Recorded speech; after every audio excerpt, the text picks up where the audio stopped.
Magnelagela tany fagnembonagny sisa azo atao na ignako hitily hoagny satria fazatrigna agnilanao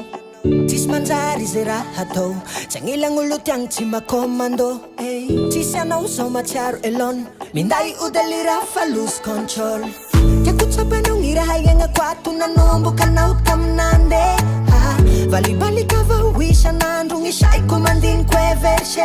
zao hitanao avao gny fakapana tsy maintsy mahita kilalako mbagny indrindranao alavitragny zegny mahatonga anaha magnotany hoe mianao vao avy saanao tsy hoavy tsy tafandry mandre zaho sasa miandre anao mianao vao avy saanao tsy hoavy tsy tafandry mandre zaho sasa miandre zakubungulu zakubungulu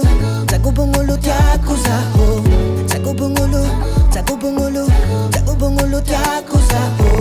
zakubungulu tiako zaho zakubungulu tiako zaho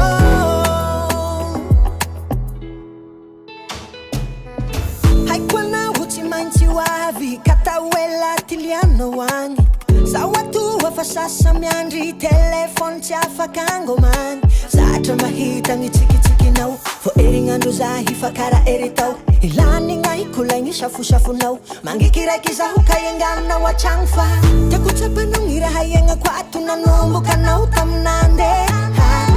bali kava wisha nandu ngishaiku mandin kwevershe zau hita na wavongi fakapanai chimainchi mahita kilala kumba indinda na wala vitrang sengi matunga na hamangutanwe miano vo ave shano chiwave bebya malaka no sitafandi mandre zau sasa miandre